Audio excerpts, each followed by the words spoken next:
Puji Tuhan, kita masuk di bulan Maret, saudara. Bulan ketiga, kita bersyukur. Tidak terasa ya, waktu cepat sekali berjalan. Kayaknya baru kemarin tahun baru. Sekarang udah 2 bulan lewat, kita bersyukur. Kita masuk di bulan Maret, saudara. Nah, di bulan Maret ini kita akan belajar banyak tentang meresponi panggilan Tuhan. Ini tema besarnya, saudara. Meresponi panggilan Tuhan. Saya bersyukur, sekali lagi, Tuhan terus menuntun gereja ini untuk berjalan sesuai kehendaknya. Bulan Januari kalau nggak salah kita punya tema memprioritaskan Tuhan. Ya, jadi tahun ini kita diajar memprioritaskan Tuhan. Tuhan terlebih penting, lebih utama dari segala sesuatu dalam hidup kita. Nah, waktu kita memprioritaskan Tuhan, Tuhan juga akan prioritaskan kita. Nah, yang kemarin Februari kita juga belajar banyak tentang aku punya Tuhan yang besar. Kita belajar bahwa Tuhan itu adalah Tuhan yang maha besar. Dia hebat, dia berkuasa, dia sanggup melakukan mukjizat. Dan saya bersyukur minggu lalu, di minggu keempat Februari menutup tema yang luar biasa, aku punya Tuhan yang besar. Tuhan kirimkan Pastor Theo. Nah, saudara yang enggak ibadah minggu lalu, saya ada kirimkan linknya di Facebook. Coba saudara dengar, bagus sekali. Pastor Theo mengajarkan firman Tuhan dan membawa kita untuk kembali kepada konsep yang benar, saudara. Kepada konsep yang benar tentang hakikat Tuhan bahwa Dia adalah Tuhan yang besar. Dalam khotbahnya Pastor Theo berkata begini, seringkali kita itu menilai Tuhan itu bukan berdasarkan hakikat Tuhan yang besar, hakikat Tuhan yang hebat, ajaib, tapi seringkali kita menganggap Tuhan itu besar kalau Tuhan itu jawab doa kita. Kalau Tuhan itu memberikan sesuai dengan apa yang kita mau. Baru kita bilang Tuhan itu hebat. Tapi kalau Tuhan belum jawab doa kita, Tuhan gak kasih apa yang kita mau, kita gak bilang hebat. Malah kita berkata, Tuhan di mana engkau? Kenapa engkau begini terhadapku? Tanpa sadar kita sedang, dalam tanda kutip, kurang ajar sama Tuhan. Tahukah saudara ketika engkau sedang bertanya kepada Tuhan, Tuhan, di mana engkau? Kita sedang menyangkali hakikat Tuhan dengan berkata, Tuhan di mana engkau? Seakan-akan Tuhan itu tidak ada, saudara. Padahal Tuhan itu selalu hadir dalam hidup kita. Amin. Ketika kita berkata, Tuhan mengapa kau izinkan ini terjadi? Seolah-olah kita sedang berkata, Tuhan kenapa kau jahat terhadapku? Kenapa kau tega terhadapku? Padahal seharusnya kita percaya bahwa semua yang Tuhan izinkan terjadi, semua rancangan Tuhan itu baik adanya buat kita. Firman Tuhan dalam Roma 8 ayat 28 berkata, kita tahu sekarang bahwa Allah turut bekerja dalam segala sesuatu. Perhatikan katanya firman ini. Tuhan turut bekerja dalam segala sesuatu untuk mendatangkan kebaikan. Segala sesuatu, bukan hanya ketika naik gaji, bukan hanya ketika kita dapat promosi, dapat berkat. Tapi dalam segala sesuatu yang mungkin menurut kita nggak baik, mengecewakan, tapi kita harus percaya Tuhan mengasihi kita dan segala sesuatu yang Tuhan izinkan terjadi mendatangkan kebaikan. Ada satu syarat di belakang firman itu, di belakang kalimat, ada satu kalimat terakhir yang berkata, Tuhan mendatangkan kebaikan di dalam segala sesuatu bagi kita yang mengasihinya. Kalau kita mengasihi Tuhan, kita harus percaya, kita punya iman bahwa hidup kita ini dalam tangan Tuhan. Tuhan mengatur segala sesuatu yang mungkin menurut kita nggak bagus, tapi baik adanya mendatangkan kebaikan. Hari ini mungkin kita belum mengerti mengapa itu terjadi. Tapi kalau kita terus mengasihi Tuhan, terus ikut Tuhan, nanti kita baru bisa bilang, bersyukur untuk apa yang terjadi. Hari ini aku mengerti kenapa itu terjadi. Karena hari ini semuanya baik bagiku. Hari-hari ini kalau engkau mengalami sesuatu yang gak enak, engkau mungkin sedang dalam kesulitan keuangan, engkau mungkin sedang sakit, engkau sedang bergumul soal pekerjaan, usaha, pelayanan, atau apapun. Mari mengambil posisi yang benar, katakan posisi yang benar. Yaitu tempatkan dirimu kepada posisi di mana engkau mengasihi Tuhan. Engkau percaya sungguh-sungguh sama Tuhan. Engkau prioritaskan Tuhan. Engkau mendekat kepada Tuhan. Maka Tuhan akan mengebuahkan segala sesuatu yang buruk jadi baik dalam hidupmu. Amin. Seringkali kita nggak ngalami pemulihan. Seringkali kita nggak ngalami terobosan dan mujizat. Kenapa? Karena respon kita salah terhadap keadaan. Ketika bergumul kita menjauh dari Tuhan. Ketika kita bergumul, ketika apapun yang terjadi. Ketika kita sedang diberkati, kita juga menjauh dari Tuhan. Dan akhirnya jatuh lagi. Saudara yang dikasihi Tuhan, gereja mengajarkan jemaat untuk terus berjalan dalam posisi yang benar. Supaya kita terus mengalami janji Tuhan. Amin. Nah saudara yang dikasihi Tuhan, saya bersyukur Pastor Theo mengajarkan tentang konsep yang benar. Bahwa Allah itu hebat, berkuasa, dia besar. Bukan berdasarkan jawaban atas doa-doa kita. Bukan berdasarkan dia memberikan apa yang kita mau. Tapi apapun yang terjadi dia besar. Itu poin pertama. Poin kedua adalah Pastor Theo mengajarkan kita ini anak. Katakan kita adalah anak Tuhan. Kita adalah umat Tuhan. Orang percaya. Kita diberikan kuasa oleh Tuhan. Kalau saudara baca firman Tuhan dikatakan begini. Kita diberi kuasa sebagai orang percaya. Kita akan mengusir setan dalam nama Yesus. Kita akan berdoa kepada yang sakit sembuh. Yang lemah dikuatkan, saudara. Kita diberikan kuasa sebagai anak-anak Allah. Apa yang kita perbuat, Tuhan buat berhasil. Kita dijadikan menurut gambar dan rupa Allah. Diberikan gambaran Tuhan untuk menyatakan kemuliaan Tuhan. Seringkali kita nggak lakukan itu. Makanya kita juga nggak ngalami hidup yang luar biasa. Karena kita lari dari panggilan Tuhan. Dalam bahasa rohaninya dikatakan begini, hamartia. Hamartia itu artinya melenceng dari panggilan Tuhan. Kalau kita melenceng, berarti kita menjauh dari Tuhan. Makanya nggak heran, hari-hari ini banyak orang Kristen babak belur hidupnya. Gagal, menderita, susah terus, nggak ngalami pemulihan. Padahal Tuhan janji. Tuhan janji dalam Ibrani 12 ayat 26. Tuhan bilang satu kali lagi, aku akan menggoncang langit dan bumi. Dan hanya satu yang tidak tergoncangkan, yaitu yang berasal dari kerajaan Allah. Dan satu nasihat di ayat terakhir dibilang begini, karena itu marilah kita beribadah kepada Allah dengan takut dan gentar. Itu nasihatnya saudara. Dunia sedang bergoncang.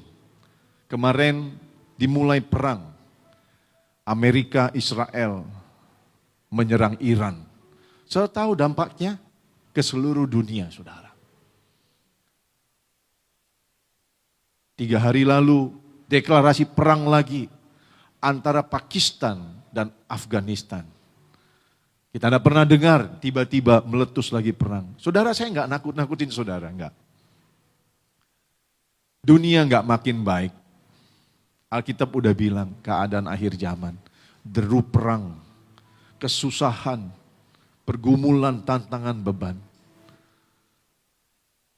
Kita akan kena dampaknya saudara. Saya enggak nakutin saudara, tapi saya mau ngajarin saudara. Bahwa Tuhan janji. Kalau Tuhan menggoncang dunia, langit dan bumi. Kalau kita berseru kepada nama Tuhan. Kalau kita pegang tangan Tuhan. Kalau kita berlindung kepada Tuhan. Tuhan akan sertai kita. Tuhan akan tolong kita. Tuhan akan berkati. Tuhan akan lindungi. Tuhan akan pelihara kita. Dunia boleh resesi. Tapi orang-orang yang berharap kepada Tuhan. Seperti yang dikatakan Mazmur 91. Yang berlindung kepada Tuhan. Yang berjalan seluruh tuntunan Tuhan. Dunia boleh resesi. Tapi kita akan resepsi. Katakan amin. Tepuk tangan buat Tuhan. Percaya janji Tuhan. Tuhan bilang gini. Apa yang membuat kita menang? Apa yang membuat kita bertahan lalu menang? Bukan kepintaran kita saudara. Bukan kekuatan. Tapi iman kita. Alkitab berkata, apa yang mengalahkan dunia ini dengan segala pergumulan tantangannya? Iman. Percaya apa yang Tuhan janjikan. Percaya apa yang Tuhan perintahkan. Sungguh-sungguh lakukan dengan iman. Maka engkau akan melihat perbuatan Tuhan yang ajaib dalam hidupmu. Amin. Nah, hari ini saya juga akan mengajarkan saudara satu hal penting dalam kehidupan kekristenan kita. Temanya adalah meresponi panggilan Tuhan. Saudara, tema ini akan mengajarkan saudara untuk mengerti panggilan Tuhan dalam hidup saudara. Mengajarkan saudara bagaimana meresponi panggilan itu dengan sungguh-sungguh. Supaya saudara bisa masuk dalam rencana Tuhan yang dahsyat bagi hidup saudara dan saya. Mari sepanjang bulan ini saudara belajar, simpan dan lakukan apa yang disampaikan Tuhan melalui mimbar ini. Supaya saudara betul-betul masuk dalam kehendak Tuhan. Amin. Nah saudara yang dikasih Tuhan, kita mulai dari Efesus pasal 1 ayat 18 sampai 19. Saudara bisa lihat di gambar, di layar. Efesus pasal 1 ayat 18 sampai 19. Saudara yang dikasih Tuhan, kayak saya baca, saudara simak baik-baik. Dan supaya ia di sini adalah Tuhan.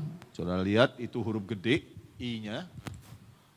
Supaya Tuhan menjadikan mata hatimu terang.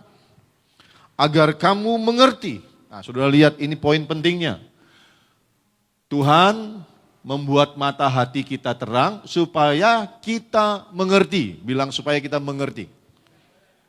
Pengharapan apakah yang terkandung dalam panggilannya. Titik 2. Yaitu betapa kayanya kemuliaan, bagian yang ditentukannya bagi orang-orang kudus, Dan betapa hebat kuasanya bagi kita yang percaya sesuai dengan kekuatan kuasanya. Saudara, surat Efesus ini berisi firman Tuhan yang diwahyukan kepada Paulus supaya dalam suratnya pesan ini, pewahyuan ini, firman Tuhan ini disampaikan kepada jemaat di Efesus pada waktu itu dan juga kepada kita siang hari ini. Surat ini berisi satu kerinduan dan keinginan Paulus yang juga merupakan doanya, yang merupakan pesan Tuhan, supaya Tuhan membuka mata hati mereka, jemaat Efesus, juga mata hati saudara dan saya. Semoga kita sadar dan mengerti. Makanya seringkali di mimbar ini disampaikan pengajaran, seringkali dipakai dua kata. Sadar dan mengerti. Karena kita memang harus banyak belajar, saudara. Supaya kita memang harus disadarkan, karena seringkali kita nggak sadar, kita nggak ngerti. Maka firman Tuhan itu menyadarkan dan memberikan pengertian. Supaya kita paham. Nah, saudara, surat ini bertujuan supaya kita sadar dan mengerti betapa kayanya kemuliaan, ini ya, dan betapa hebat kuasa Tuhan untuk kita yang percaya dan yang mau meresponi panggilan Tuhan dengan sungguh-sungguh. Nah, saya harus jelaskan ini. Ini ayat bagus sekali. Tuhan taruh di hati saya untuk jelasin sama saudara. Seringkali kita nggak sadar, nggak mengerti betapa besar kuasanya, betapa kayanya, betapa berharganya panggilan Tuhan dalam hidup kita.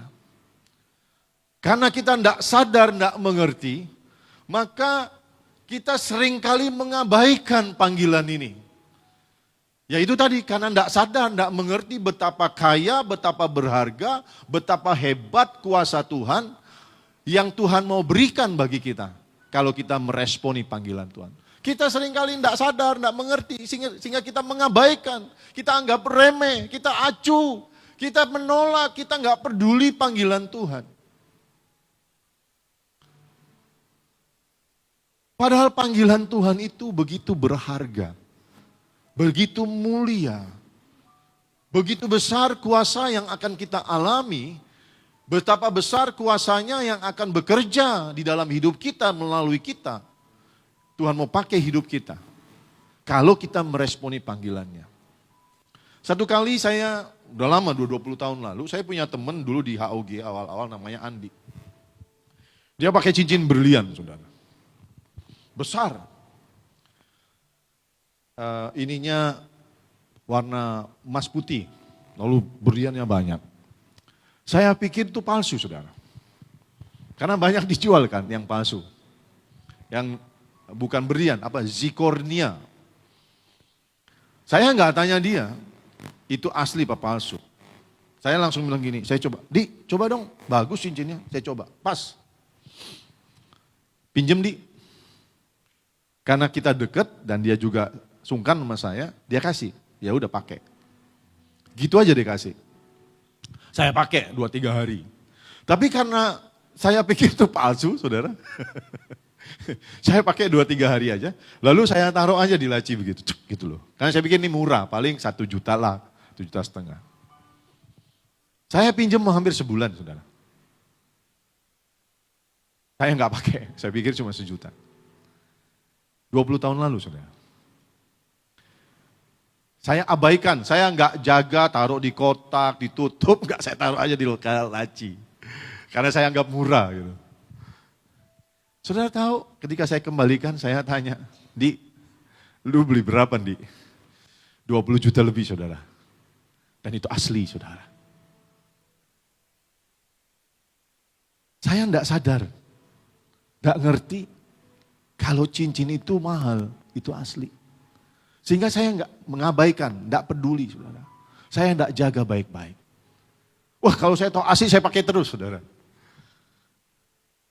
Seperti itulah kita sering tidak paham, tidak mengerti panggilan Tuhan yang mulia, yang berharga, yang luar biasa bagi kita. Sehingga kita mengabaikan panggilan Tuhan itu dalam hidup kita. Kita tidak fokus, kita tidak tertarik. Kita tidak sungguh-sungguh mendengar dan meresponinya. Kita sibuk dengan hal-hal yang remeh-temeh. Hal yang murahan yang dari dunia ini. Hal-hal yang sementara kita sibuk. Padahal panggilan Tuhan itu begitu bernilai, begitu berharga. Panggilan Tuhan itu begitu mulia. Betapa besar kuasanya. Dan itu bersifat kekal, saudara. Karena itulah siang hari ini sekali lagi firman disampaikan supaya saudara sadar dan mengerti. Katakan amin. Betapa berharga, betapa mulia bagian yang Tuhan siapkan bagi kita. Betapa besar kuasanya yang akan bekerja dalam hidup kita. Kalau kita mau meresponi panggilan Tuhan. Bertahun-tahun saya dari mimbar ini, ketika gereja ini dimulai, saya sering sampaikan, ayo kita berdoa. Ayo banyak masuk dalam hadirat Tuhan. Saya sampaikan kepada saudara berkali-kali, bertahun-tahun. Saya sampaikan ayo melayani Tuhan, karena itu panggilan buat kita. Ayo sungguh-sungguh ikut Tuhan, itu panggilan. Sekali lagi siang ini saya mau ajak saudara mengingatkan, yuk masuk dalam doa. Karena waktu kita berdoa, kita akan mengalami hadirat Tuhan. Yang akan menguduskan, yang akan mengubahkan, yang akan memulihkan, yang akan menyembuhkan, yang akan memberikan hikmat, yang memenuhi kita dengan kuasanya, yang membuat hidup kita berubah, saudara. Kita perlu banyak masuk hadirat Tuhan. Jadi kalau ada panggilan berdoa, ayo responi. Ayo responi panggilan untuk melayani. Saudara yang dikasih Tuhan, saya mau kasih saudara satu pengertian. Kalau saudara diajak melayani di tempat ini, memang ada manfaat buat gereja. Tapi jauh lebih bermanfaat buat saudara sendiri. Ketika saudara dipanggil untuk melayani di gereja ini, saudara sedang diberi kesempatan untuk dilatih. Saudara sedang diberi kesempatan untuk membentuk hidup saudara. Untuk membangun karakter saudara. Membangun kesempatan, membangun komitmen saudara. Melatih kompetensi saudara. Untuk lebih lagi menjadi manusia yang berkualitas. Karena ketika saudara diajak melayani, saudara belajar untuk rendah hati. Ketika saudara diajak melayani, saudara belajar untuk taat kepada atasan saudara. Kepada kepala departemen, wakil gembala, saudara diajar untuk mendengar. Saudara diajar untuk disiplin, untuk komitmen. Saudara diajar untuk melatih kemampuan saudara, menggali kemampuan saudara. Sehingga saudara lebih berkualitas dalam hidup ini. Ketika saudara diajak melayani, saudara dibawa untuk melihat hidup saudara yang pasti bersama Tuhan. Saudara diajar, dilatih untuk jadi berkat bagi banyak orang. Jadi saudara yang sudah melayani, jangan pernah merasa sombong. Aku udah melayani, gereja perlu aku. No, gereja ini tanpa saudara, bahkan tanpa saya, akan tetap berdiri. Dan Tuhan tidak perlu orang-orang sombong, orang-orang gak komitmen di gereja ini. Makanya kita punya moto, 4 karakter, komitmen, kompetensi, kolaborasi. Kita dibangun dalam pelayanan. Mari saudara responi panggilan ini. Supaya hidupmu lebih berkualitas. Amin. Panggilan untuk memberi, menabur, supaya saudara menuai. Nanti kita belajar sama-sama. Mari responi saudara. Mari responi panggilan Tuhan. Paulus berkata, betapa kayanya kemuliaan bagian yang ditentukan bagi orang-orang kudus. Dan betapa hebat kuasanya bagi kita yang percaya sesuai dengan kekuatan kuasanya. saudara meresponi panggilan Tuhan, saudara akan diberikan otoritas, kuasa dalam nama Yesus untuk menjadi saksi dan alat Tuhan bagi dunia luar. Tuhan mau pakai hidup saudara. Luar biasa, amin. Nah, saudara, Paulus akhirnya juga memberikan satu nasihat.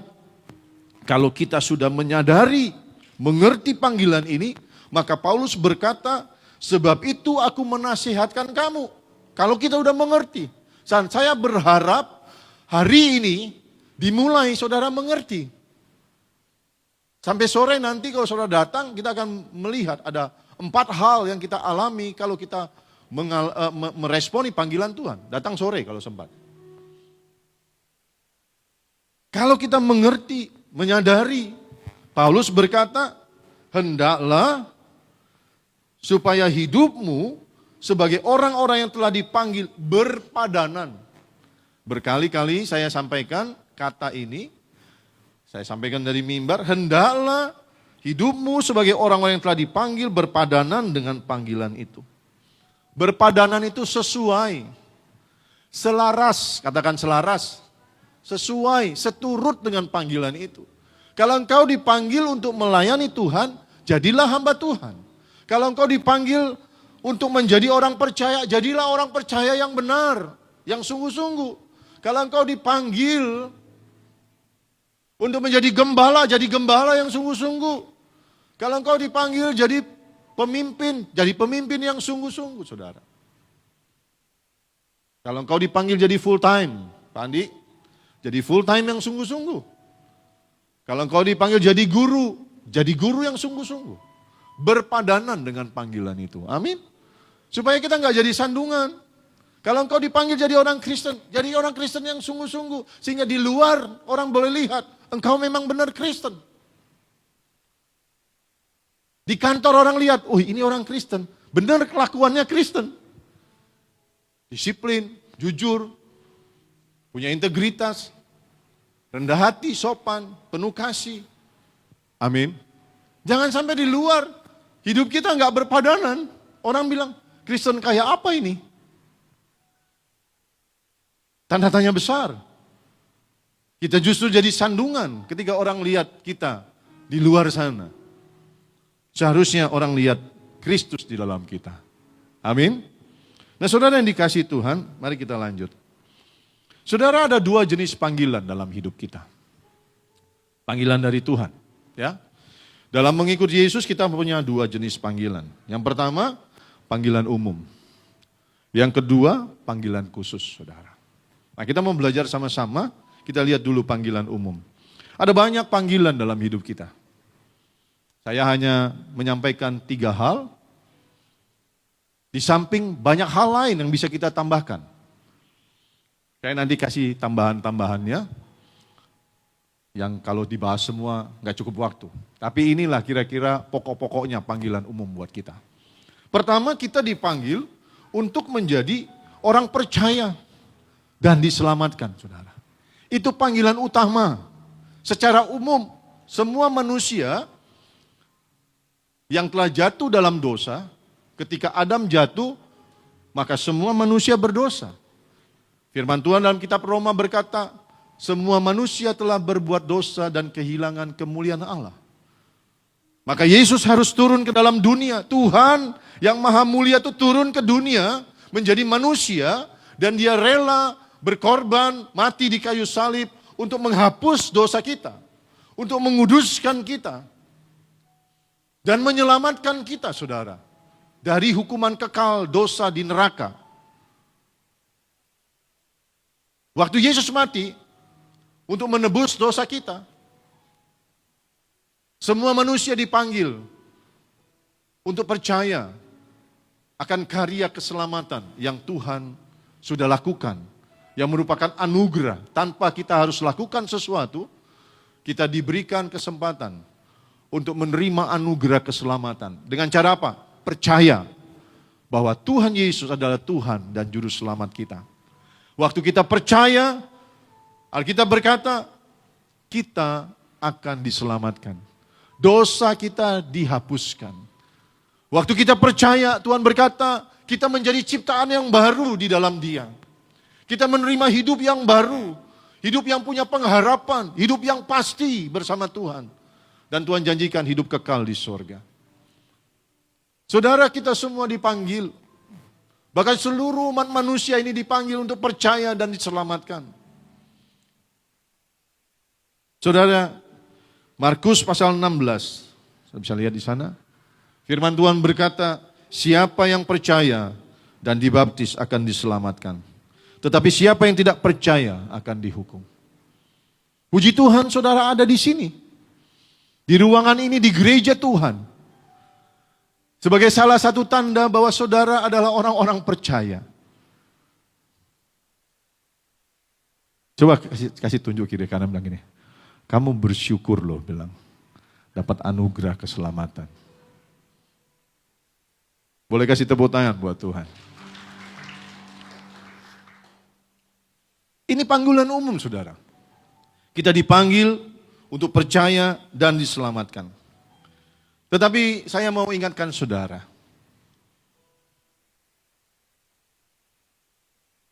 Waktu kita percaya kepada Tuhan, kita nggak langsung masuk surga. Amin.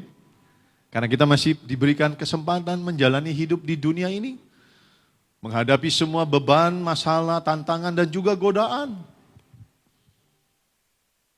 Kita belum dipanggil, sehingga selama kita hidup di dunia ini, kita harus mengerjakan keselamatan.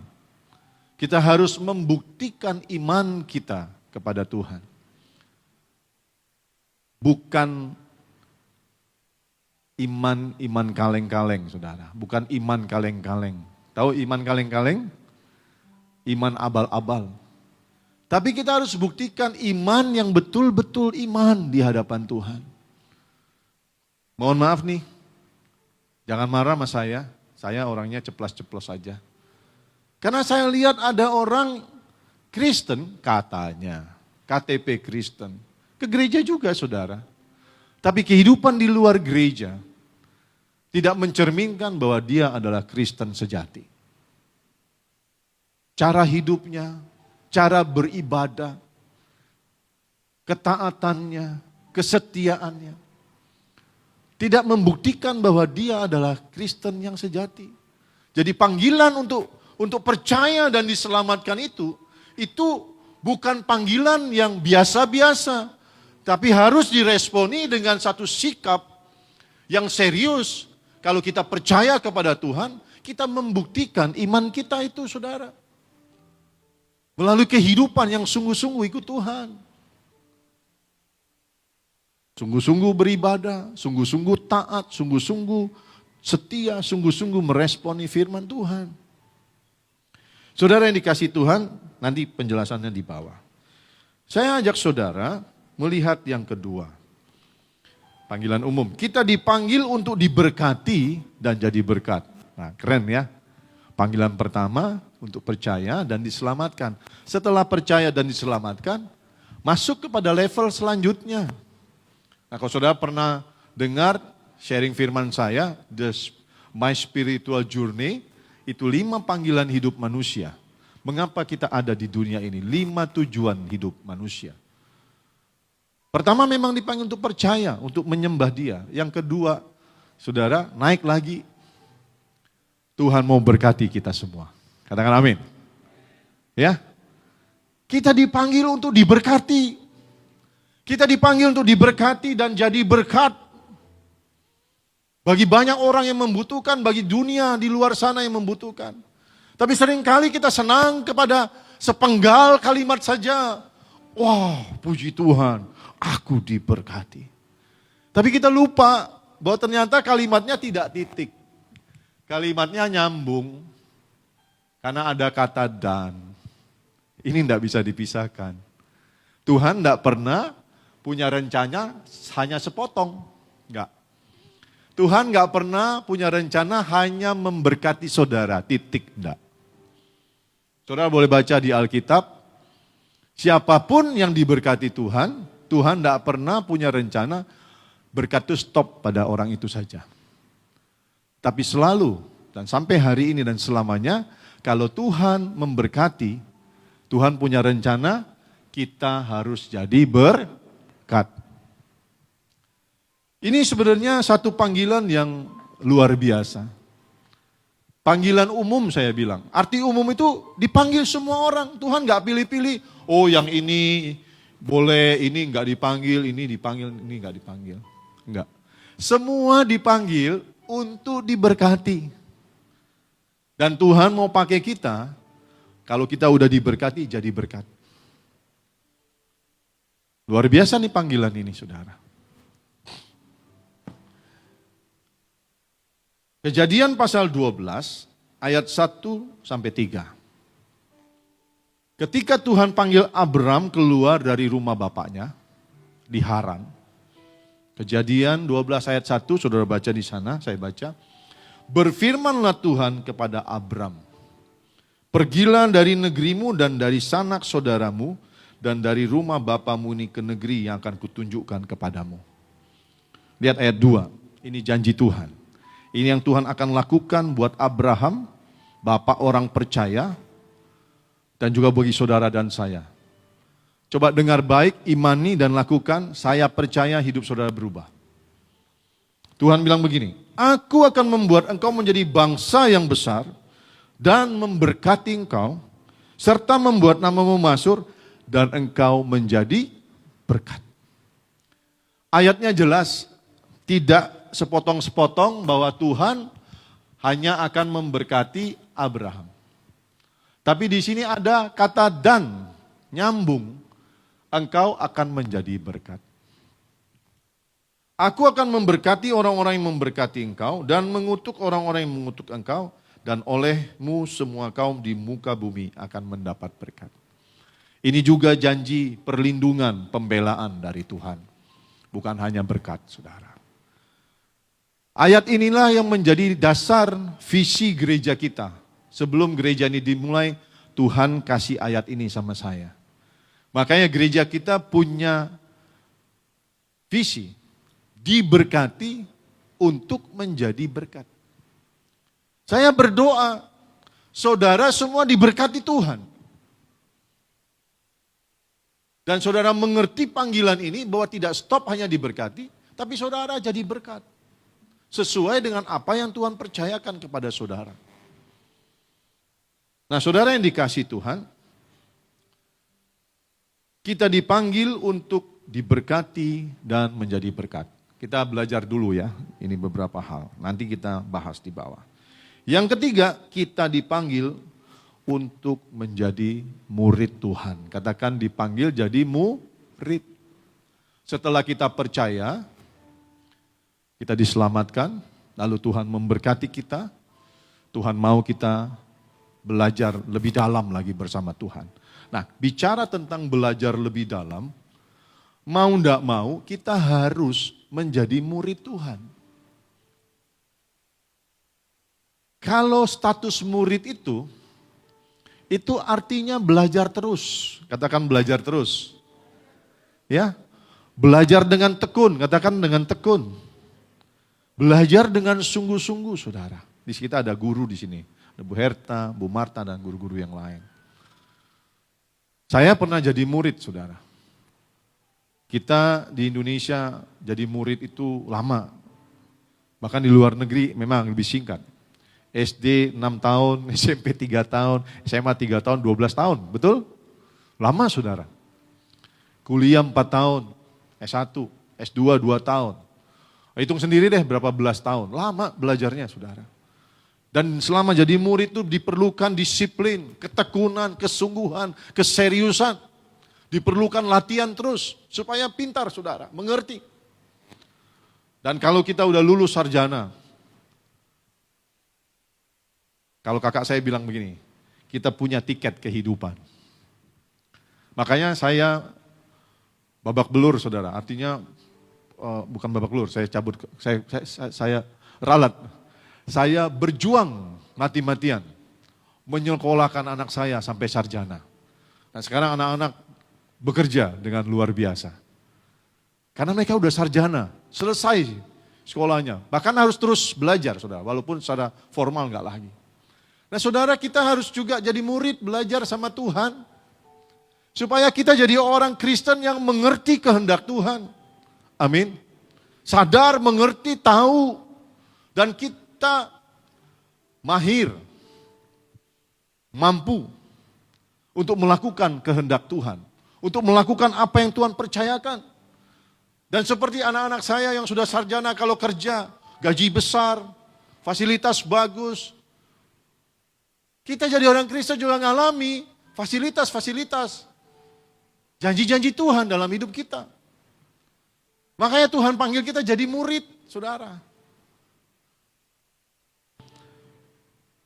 Senggol kiri kanan bilang, suamiku, istriku, woi, bilang gitu. Ya, kalau bukan suami istri, bilang, woi, bapak, ibu, kamu dipanggil jadi murid loh. Bilang. Ayo kasih tahu kiri kanan. Kamu dipanggil jadi murid. Bukan jadi pengunjung. Bukan jadi simpatisan, bukan. Saudara dipanggil jadi murid. Kalau saudara ke gereja sini, saya berharap saudara bukan pendatang, simpatisan. Saudara, saya harap jadi jemaat yang berakar, tertanam, menyerap firman Tuhan, dilatih di tempat ini, bertumbuh, menghasilkan buah. Bukan cuma pengunjung, kau datang dan pergi sesuka hatimu. Bukan. Saya harap saudara punya komitmen tertanam, bertumbuh, berbuah. Kita bergerak bersama, belajar bersama. Makanya kita punya misi. Itu visinya, kita punya misi. Baca Bu Marta, misinya apa? Bukan misinya.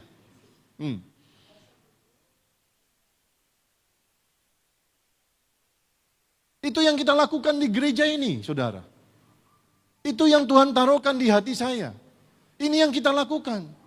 Kita bersekutu. Kita berdoa bersama, beribadah bersama, belajar firman. Kita melayani satu dengan yang lain. Lalu kita keluar menginjil, bawa jiwa datang kepada Tuhan. Tapi kita harus jadi murid supaya bisa lakukan itu semua.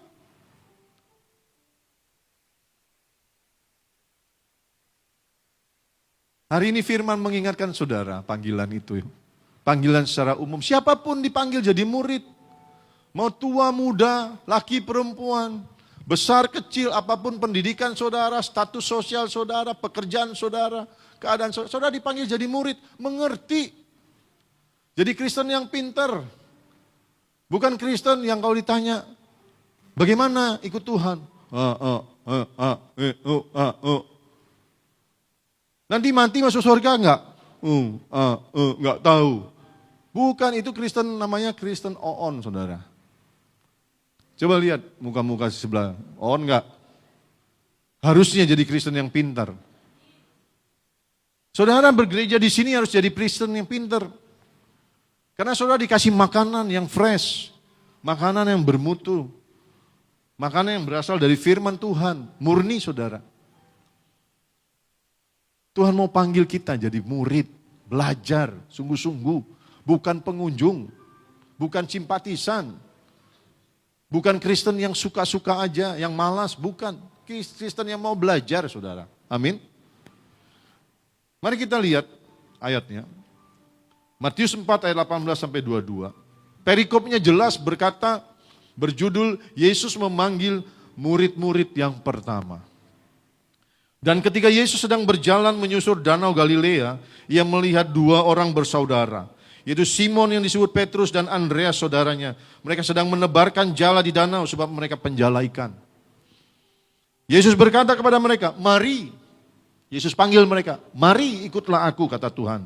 Dan kamu akan kujadikan penjala manusia. Ayat 20, lalu mereka pun segera meninggalkan jalannya dan mengikut dia. Ayo baca sama-sama ayat 20, 23. Lalu mereka pun apa? Segera, katakan segera. Segera meninggalkan jalannya dan mengikuti dia. Dan setelah Yesus pergi dari sana, dilihatnya pula dua orang bersaudara, yaitu Yakobus anak Zebedius dan Yohanes saudaranya bersama ayah mereka. Zebedius sedang membereskan jala di dalam perahu. Perhatikan nih kalimatnya. Yesus memanggil mereka dengan panggilan yang sama. Ayo baca ayat 22 sama-sama. Dan mereka segera meninggalkan perahu ayahnya lalu mengikuti dia. Saudara, mengapa ayat ini dituliskan di Alkitab? Kalau kita baca sekilas lalu, ini sepertinya satu kisah yang biasa saja. Betul nggak? Hanya Yesus panggil muridnya, biasa. Tapi kalau saudara belajar Alkitab, dan saudara belajar kata demi kata, saudara minta tuntunan Tuhan, maka saudara akan menemukan bahwa setiap kata yang tertulis di Alkitab punya makna yang dalam, punya makna yang luar biasa. Kita harus belajar dari para murid. Mereka sedang bekerja karena mereka nelayan. Mereka sedang sibuk melakukan aktivitas. Tapi waktu Yesus panggil mereka, Alkitab menuliskan, dan ini menjadi pelajaran bagi saudara dan saya. Mereka segera meninggalkan jalannya. Mereka segera meninggalkan aktivitasnya. Dan mengikut Tuhan.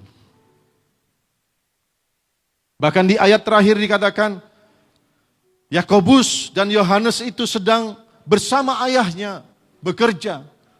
Tapi Alkitab menuliskan, mereka meninggalkan perahu. Artinya meninggalkan kesibukan dan ayahnya untuk mengikut Yesus. Bukan berarti kita mengabaikan orang tua, enggak. Bukan. Saya percaya enggak ada maksud di sini dengan berkata, lupakan ayahmu, ibumu, orang tua, keluarga. Bukan itu. Tapi ayat ini sedang mengajarkan saudara dan saya untuk mengerti bahwa panggilan Tuhan dalam hidup kita itu jauh lebih berharga, jauh lebih mulia dari segala-galanya yang ada di dunia ini. Saya percaya Yakobus dan Yohanes sekalipun mereka pergi mengikuti Yesus, mereka pasti masih kontak sama papa mamanya. Tetap sayang papa mamanya, karena Alkitab nggak pernah ngajarin kita untuk melupakan orang tua kita. Amin. Respon ini yang Tuhan mau dari kita. Saudara yang dikasih Tuhan, mari kita lihat, itu panggilan umum. Ada panggilan umum lain. Kita dipanggil untuk menjadi saksi Tuhan. Kita dipanggil untuk memberitakan firman-Nya. Kita dipanggil untuk bawa jiwa bagi Tuhan. Kita dipanggil untuk menyatakan kemuliaan. Kita dipanggil untuk menyatakan kasih dan kuasa Tuhan. Banyak panggilannya. Tapi 3 sudah mewakili panggilan secara umum. Nah, mari kita lihat panggilan secara khusus. Saudara yang dikasih Tuhan, panggilan khusus itu berbeda pada setiap orang, saudara. Tergantung dari kasih karunia dan kepercayaan Tuhan bagi kita. Dan juga panggilan ini tergantung dari bagaimana kita meresponi panggilan itu sendiri. Semakin kita meresponi dengan sungguh-sungguh, semakin kita menghasilkan buah yang banyak, maka Tuhan akan menambah-nambahkan kepercayaan dan kasih karunia bagi kita. Semakin kita bisa dipercaya oleh Tuhan, maka Tuhan akan berikan hal-hal yang lebih hebat dan besar dalam hidup kita. Karena firman Tuhan berkata, kalau kamu setia dalam perkara kecil, aku akan berikan perkara-perkara yang lebih besar kepadamu. Panggilan khusus itu berbeda-beda. Itu saya bilang tadi, tergantung kasih karunia Tuhan, kepercayaan Tuhan, tergantung respon kita, saudara. Kita serius enggak? Kita mau belajar enggak? Kita bisa dipercaya enggak sama Tuhan? Kalau kita serius, mau belajar sungguh-sungguh, bisa dipercaya, maka panggilan itu akan lebih khusus lagi, lebih besar lagi. Kita akan dibawa lebih luar biasa bersama Tuhan. Kita tidak boleh iri, saudara. Karena kita punya panggilan khusus. Saya nggak boleh iri dengan Pak Erwin. Gembala saya di HOG. Pak Erwin dipercaya untuk menggembalakan dengan gereja besar. Tahu HOG kan? Gedung 7 lantai. Gereja muat 2.500. Kursi. Mewah banget. Mungkin 100 miliar tuh asetnya. Sementara kita di sini masih ngontrak, itu pun gratis saudara. Cuma bayar maintenance saja. Dia punya jemaat hampir 2.000. Saya enggak bisa iri hati dengan Pak Erwin. Enggak. Karena saya melihat, oh memang Tuhan kasih saya kapasitas seperti ini. Dan saya mensyukuri saya jadi gembala saudara. Walaupun ada hal-hal yang membuat saya mengurut dada.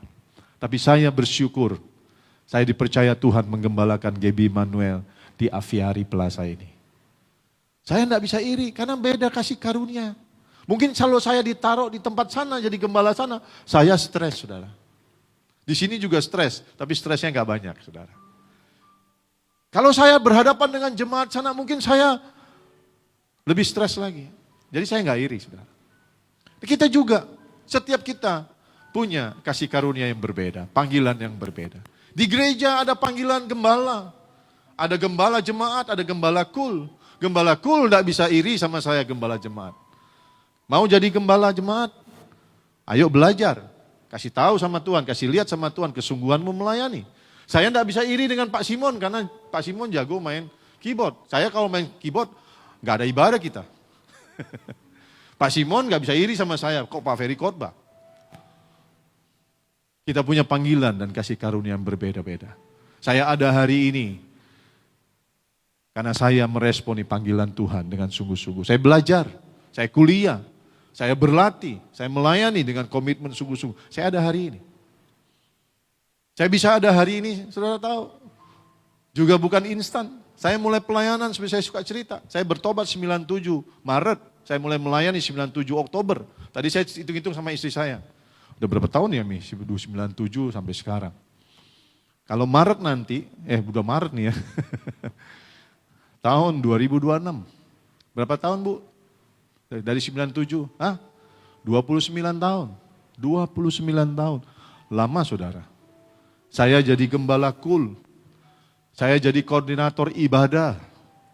Berkali-kali jadi koordinator ibadah. Sebelumnya saya jadi diaken saudara. Pengerja, aser, kolektan.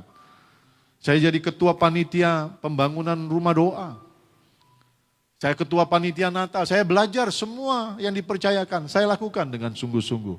Dan itu membentuk saya, itu mengupgrade saya. Saya menggali potensi, saya kuliah.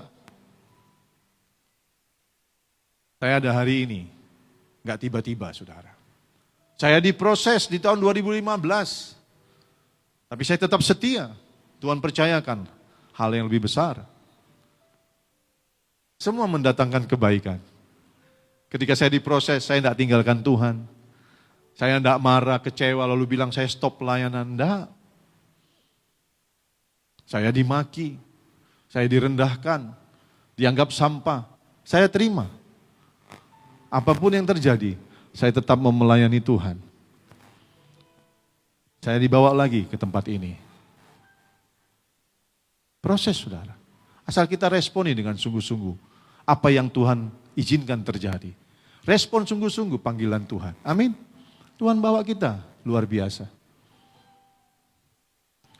Ada pelayan Tuhan, belajar melayani, dikasih tahu komitmen, harus ikut doa fajar, doa unity. Kalau nggak datang, tolong di WA, kenapa nggak datang? Dia nggak lakukan. Suka-sukanya, ditungguin sebulan nggak berubah, 2 bulan nggak berubah, nggak ada etika, nggak kasih tahu. Saya bilang sama Pak Andi, di-remove aja dari grup pengerja. Marah, emang gue pikirin. Bukan saya sombong, bukan saya nggak mengasihi jiwa-jiwa, enggak. Saya panggil semua melayani. Tapi tolong menghargai pelayanan. Amin. Ada etikanya, gereja kita bukan gereja abal-abal, gereja kita menanamkan value, nilai-nilai yang benar, membangun karakter, saudara. Kalau mau melayani sungguh-sungguh, kalau enggak, jadi jemaat yang sungguh-sungguh. Amin, kita ikut Tuhan, serius saudara. Amin. Nah saudara yang dikasih Tuhan kita lanjut yuk. Nah saudara, panggilan itu berbeda-beda. Di gereja ada Beda-beda pelayanan. Dalam Alkitab, panggilan Tuhan juga berbeda-beda. Ada yang dipanggil jadi imam, jadi nabi, jadi raja, saudara. Jadi rasul, berbeda-beda.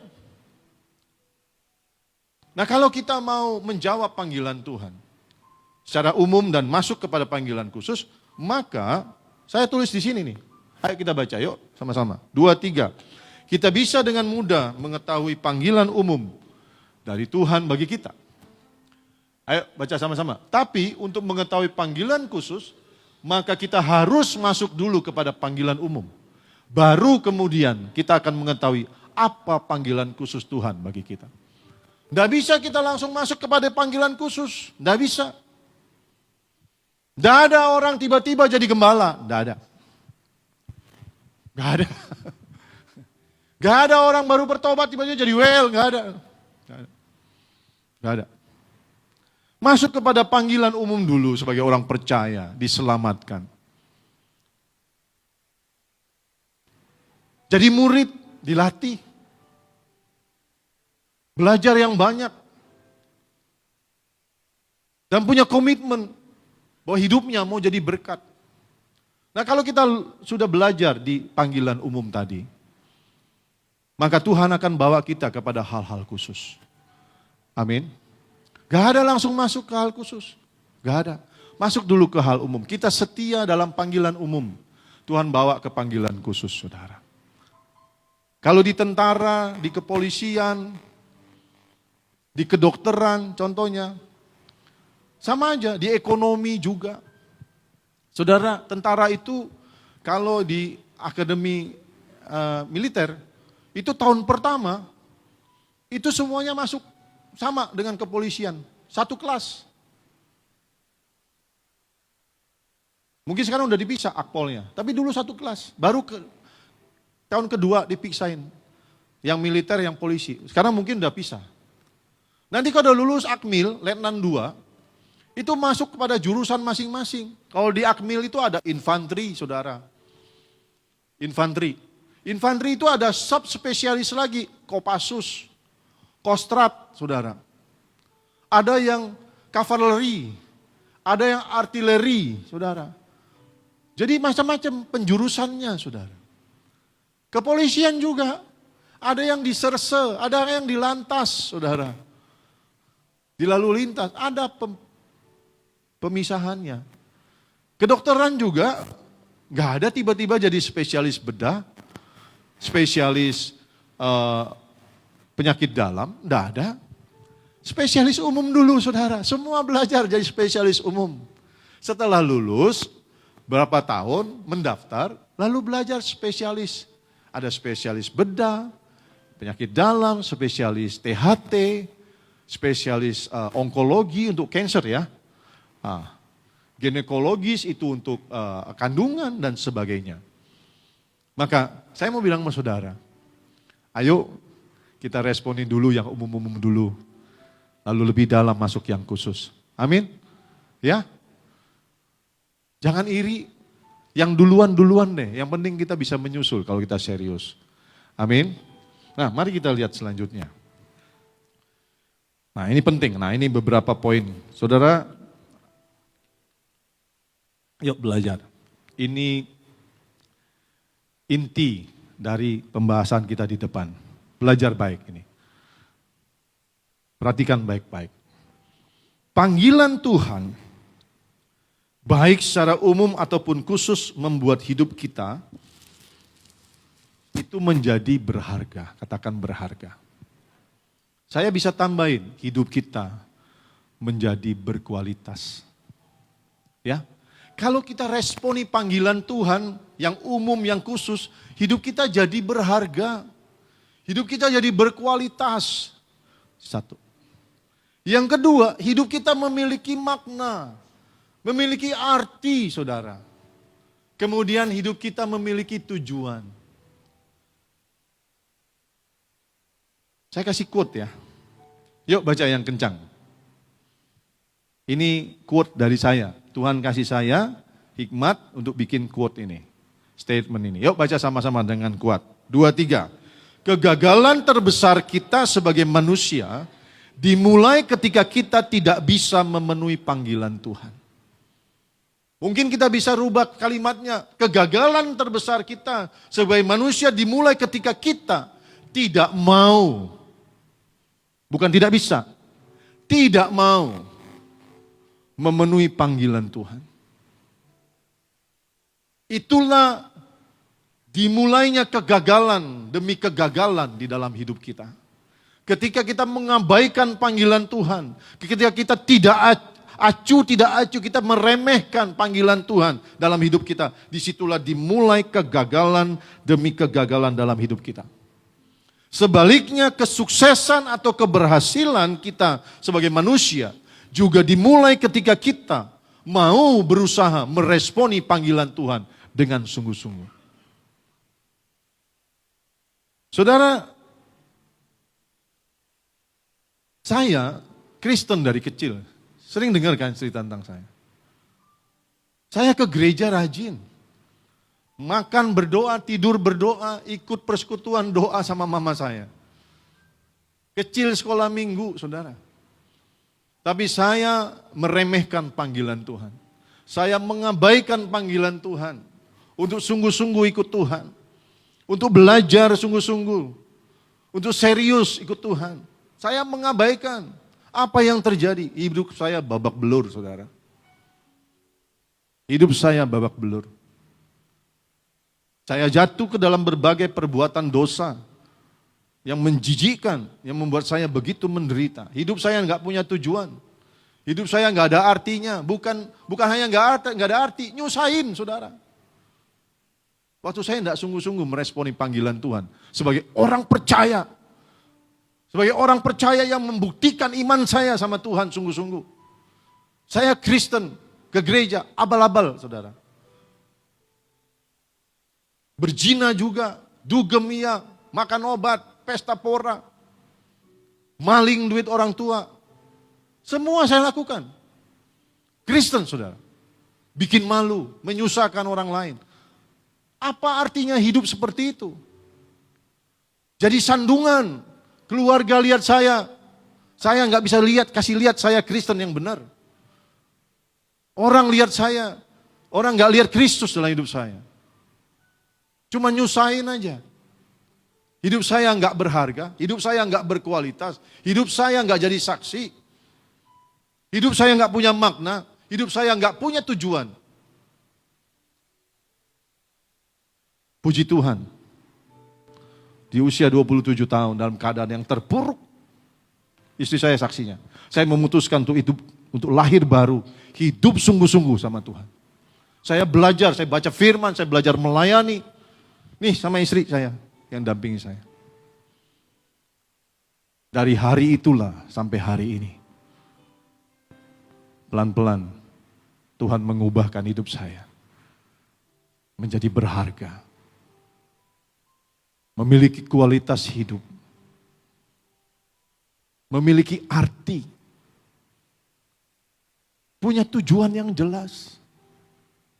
Nah, saya mau saudara sebagai jemaat di sini mengerti panggilan ini. Dan saudara mulai punya komitmen.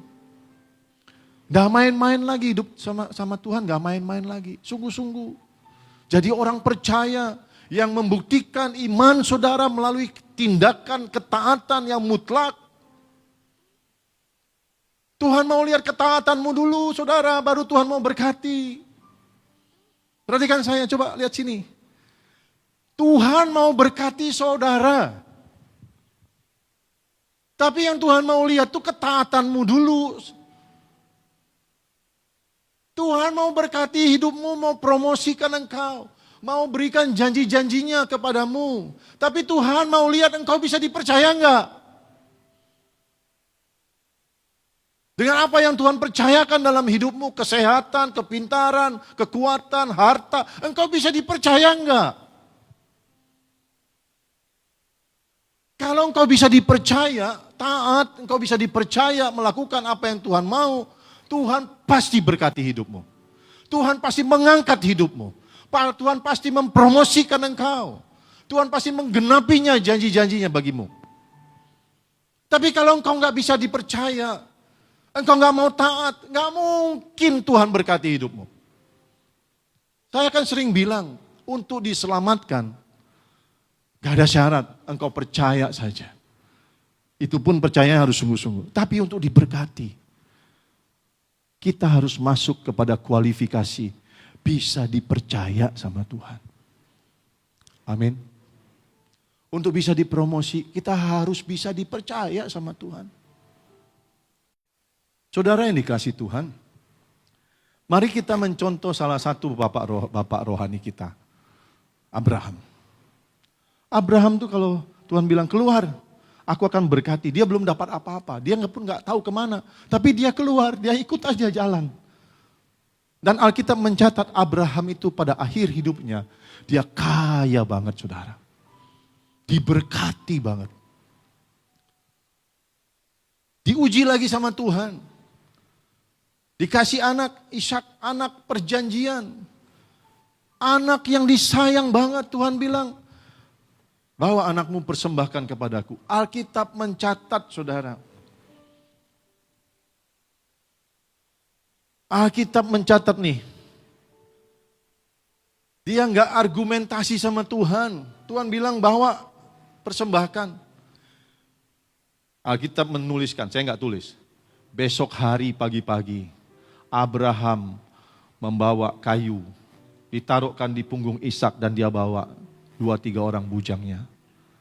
Dia nggak bilang sama Tuhan gini, Tuhan, masa sih Tuhan, anak perjanjian 25 tahun aku tunggu, sekarang Tuhan suruh persembahkan, Tuhan yang benar aja. Tuhan ada otaknya enggak? Kadang-kadang kan kita kok ngajar sama Tuhan. Dia enggak argumentasi sama Tuhan.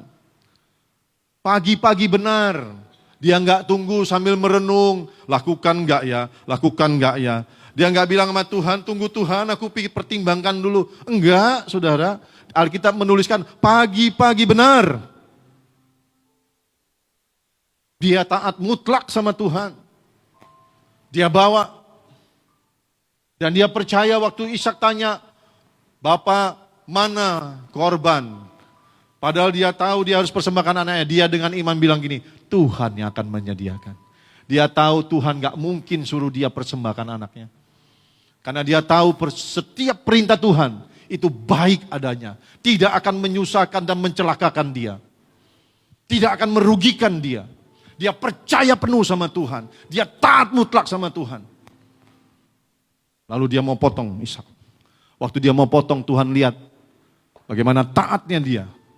Alkitab menuliskan ini. Tuhan bilang jangan potong. Lihat di sana ada domba. Untuk gantikan Ishak sebagai persembahan bagi Tuhan. Waktu Tuhan lihat dia bisa dipercaya. Karena taat. Dan dia tidak simpan apa yang paling berharga. Anaknya. Bukan hartanya. Tapi ketika Tuhan minta yang paling berharga. Yang dia kasihi. Dia kasih sama Tuhan. Itu yang membuat Tuhan bersumpah. Kejadian 22 ayat 1 sampai 18. Saya cuma tuliskan ayat 16 saudara. Kejadian 22 ayat 16 dan seterusnya. Kata Tuhan, aku bersumpah demi diriku sendiri. Demikianlah firman Tuhan. Karena engkau telah berbuat demikian dan engkau tidak segan-segan untuk menyerahkan anakmu yang tunggal. Perhatikan, anaknya bukan 5, 1. Dia kasih. Maka aku akan engkau tidak segan-segan untuk menyerahkan anakmu yang tunggal padaku. Maka aku akan memberkati engkau berlimpah-limpah dan membuat keturunanmu sangat banyak seperti bintang di langit dan seperti pasir di laut. Dan keturunanmu itu akan menduduki kota-kota musuhnya. Oleh keturunanmu lah semua bangsa di bumi akan mendapat berkat karena engkau mendengarkan firmanku. Tuhan bersumpah. Karena Tuhan lihat ketaatan. Tuhan lihat dia yang dijadiin prioritas oleh Abraham. Lebih dari harta bahkan lebih dari anaknya sendiri. Saudara mau diberkati Tuhan? Pasti mau. Ayo belajar dari Abraham. Prioritaskan Tuhan. Jangan hitung-hitungan sama Tuhan. Taat mutlak sama Tuhan. Kasih apa yang Tuhan suruh. Kasih apa yang Tuhan minta. Apapun itu. Kalau Tuhan lihat hatimu betul-betul taat. Dan kau bisa dipercaya untuk apa yang Tuhan berikan. Tuhan akan memberkati engkau. Saya pernah cerita tentang Pak Sugianto Ramli di Palembang. Pengusaha yang mengalami mujizat. Saya baru ingat, saudara, dia itu istrinya baru meninggal. Dia melayani bersama anak-anak. Semua anak-anak yang melayani di gereja. Mulai dari yang gede, Lina, WL, full time di gereja. Anak-anak yang cewek main musik, Andreas juga. Saudara tahu, karena keluarga ini betul-betul melayani Tuhan dengan segenap hati. Dan mereka lah yang membiayai gereja ini, saudara. Maka Tuhan lakukan mujizat memberkati mereka. Saudara tahu tiap pulang gereja, itu mereka sediain makanan, prasmanan, saudara. Saya 2-3 tahun belakangan khotbah di sana. Pagi ibadah, selesai siang, makan siang, prasmanan. Malam selesai itu ibadahnya, saudara, jam 7 atau setengah 8, prasmanan, saudara. Sekali makan itu, kalau hitung-hitung jemaatnya 275, 300. Sekali makan 20 ribu aja, 6 juta, saudara, satu hari. Siapa yang biayain? Sementara jemaatnya orang-orang sederhana. Pak Sugianto dan juga wakilnya Pak Pojo dan juga anaknya Andreas. Karena Pak Pojo dan Andreas ini bikin perusahaan join. Distributor frozen food. Saudara tahu, 2 tahun yang lalu saya dengar baru dibuka perusahaan ini. Baru umur 2-3 tahun. Tapi tahun lalu saya ke sana. Pak Pojo, Andreas cerita, omset mereka 1 bulan udah lebih dari 10 miliar, saudara. Tidak hanya di Palembang, mereka masuk ke Lubuk Linggau, mereka masuk ke Lampung, ke beberapa provinsi di Sumatera. Kenapa? Mereka bisa dipercaya. Ketika mereka menerima segini, mereka menyalurkannya. Mereka tahu ada roti untuk dimakan, tapi ada roti juga untuk ditabur. Dan itu Tuhan lihat, saudara. Makanya kalau bisa dipercaya, Tuhan tambahin lagi. Bisa dipercaya, Tuhan tambahin lagi, saudara. Nah gimana dengan saudara? Kita dapat segini, kita makan semua, padahal Tuhan bilang, di situ ada miliknya Tuhan. Kembalikan. Di situ ada miliknya orang-orang yang membutuhkan untuk diakonia. Kembalikan, kata Tuhan, berikan. Kita tidak bisa dipercaya. Kita makan semuanya dengan berbagai alasan. Ini aja nggak cukup Tuhan. Ini aja nggak cukup. Padahal Tuhan bilang, ujilah aku firman Tuhan semesta alam. Buka di Maleakhi 3 ayat 11. Tuhan berkata, ujilah aku firman Tuhan semesta alam. Bukankah aku akan membuka tingkap-tingkap langit dan mencurahkan berkat kepadamu sampai berkelimpahan. Kita tidak punya iman, saudara. Makanya kita nggak ngalami mujizat Tuhan. Kita nggak ngalami terobosan. Kita nggak ngalami janji Tuhan. Karena kita tidak beriman. Kita tidak mentaati firman Tuhan. Kita punya banyak alasan. Hari ini saya mengajari saudara. Ayo, jadi orang yang beriman dengan ketaatan mutlak. Jadi orang yang bisa dipercaya sama Tuhan. Saya pernah cerita tentang anak-anak saya. Sorry, saya tidak paksa. Tapi biarlah saudara taat karena saudara mengerti dan sadar. Amin. Anak-anak saya ajarin perpuluhan dari kecil. Nathan yang paling kecil, kerja sekarang di Jakarta, di Deloitte. Perusahaan 4 besar dunia. Tuhan kasih promosi. Karena Nathan itu sebelum di Jakarta kerja di Malaysia, rajin kasih perpuluhan. Dia nggak kasih perpuluhan cuma 10%. Karena 10% itu dia kembalikan kepada Tuhan. Saya sering bilang sama saudara, jangan bangga kalau engkau kembalikan perpuluhan. Itu punyanya Tuhan. Jangan bangga kau kembalikan perpuluhan. Itu milik Tuhan. Masih ada lagi Engkau harus pakai uangmu untuk menabur. Bukan perpuluhanmu untuk menabur, itu punya Tuhan. Uangmu pakai untuk nabur, saudara. Nathan kembalikan kurang lebih 12%. Dia bilang sama maminya, Mami ini 12%. 10% kembaliin perpuluhan, 2% diakonia. Olivia sama. Tiap bulan transfer ke sini, saudara, ke gereja ini. Saya pernah cerita kan? Saya cerita ini bukan untuk gagah-gagahan, sombong enggak. Saya cerita ini supaya saudara belajar tentang ketaatan dan mengalami janji Tuhan. Olivia sama. Eric lebih luar biasa lagi. Eric kembaliin 20% waktu dia dapat pekerjaan outlayers dari Amerika. 20%. Karena dia bisa dipercaya, dia bisa tunjukkan sama Tuhan, Tuhan, aku nih bisa dipercaya loh. Tuhan kasih banyak waktu itu, dia kembaliin 20%.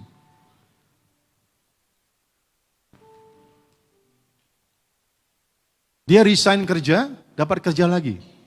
Online. Dengan perusahaan Amerika. Dengan gaji hampir 4 kali lipat. Bayangin, 4 kali lipat. Dapat kerja aja sekarang syukur. 4 kali lipat US dollar gajinya. Saudara tahu, makin besar pendapatan, makin besar perpuluhan kan? Dia kasihkan, kalau saya hitung sekarang hampir 17%. 10% dia kirimkan ke maminya untuk perpuluhan. Lalu dia bilang gini, tapi aku kirim 10% ya, perpuluhan. 5% aku buat diakonia, aku atur sendiri ya. Ya nggak apa-apa itu uangmu. Lalu dia tambah lagi, saya bilang, Erik, Mami Lisa, Mami Linda itu butuh pertolonganmu. Kakak saya yang perempuan, satu di Cirebon, satu yang di Jambi.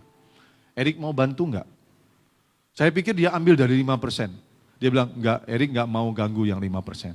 Erik keluarkan lagi untuk Mami Lisa dan Mami Linda. Saya hitung-hitung 17%. Enggak heran anak-anak saya diberkati. Dan saya juga diberkati, saudara.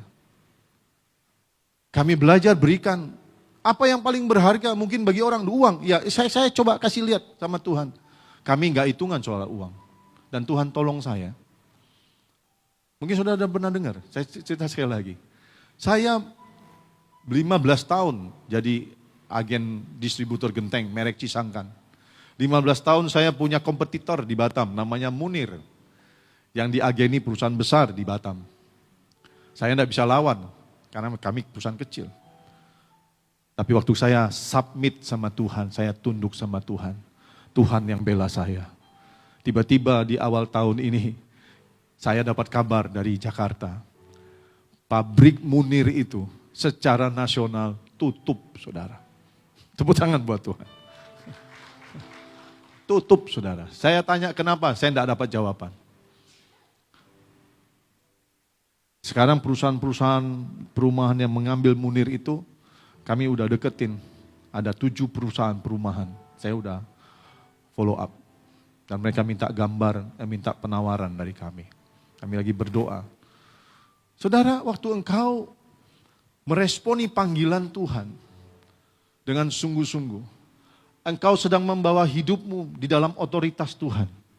Amin. Engkau sedang membawa hidupmu dalam rencana Tuhan. Engkau sedang membawa hidupmu dalam kendali Tuhan.